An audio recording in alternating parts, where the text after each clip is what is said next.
In a faraway forest where the trees whispered secrets and the moon sprinkled silver dust on the leaves, there lived the softest bear anyone had ever known. His name was Roro, and he wasn't like any other bear. Roro was made entirely of warm, fluffy marshmallow. His plump, white belly bounced as he waddled through the forest, and his sweet, sugary scent followed him like a shadow. Roro's home was a cozy little cave filled with comfy quilts and cushions.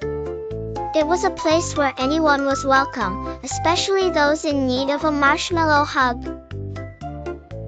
You see, Roro had a very special mission. Every night, when the stars twinkled like a million tiny campfires in the sky, Roro would make his rounds through the forest.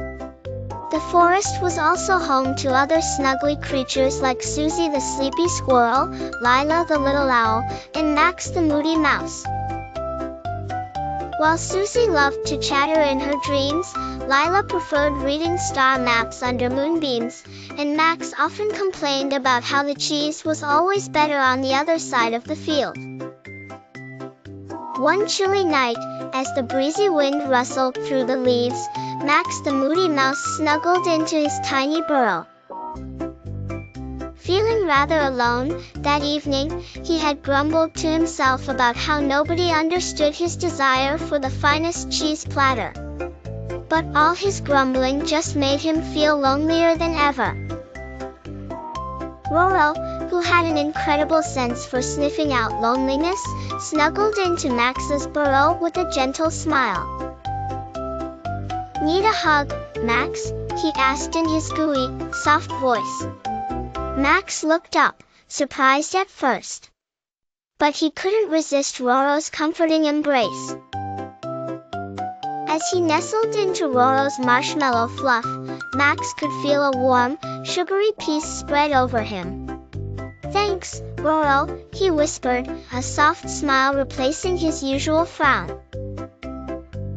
And so, once Max was sound asleep, Roro continued his journey. He tiptoed over to Lila, who was perched silently on her branch, reading the constellations as if they were bedtime stories. "Good evening, Lila," Roro whispered. "How's the star hunt?" "Oh, Roro," sighed Lila. "The stars are wonderful companions, but sometimes I wish I had someone to read them to." Roro nestled beside her, wrapping her in his soft marshmallow arms. "Let's read them together," he suggested. Together, they traced the stories woven in the stars. Roro's company making the stars twinkle even brighter. And once Lila drifted into sleep, dreaming of adventures among galaxies, Roro continued on his way.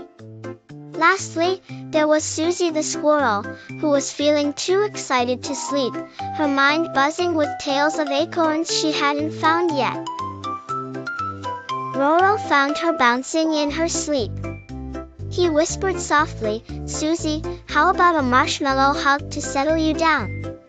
Susie calmed immediately in Roro's plush embrace, her chatter turning into quiet little snores. "I dreamt of acorns and marshmallows," she murmured happily. With everyone settled, Roro waddled back to his cave, his marshmallow heart full. He lay down beneath his quilted covers, ready to catch a little rest himself. As the first light of dawn peeked over the horizon, Roro closed his eyes, content. Every night was another adventure for Roro the marshmallow bear, making sure no one in the forest ever felt alone. And that's how it always would be, so long as there were hugs to give and friends to cherish.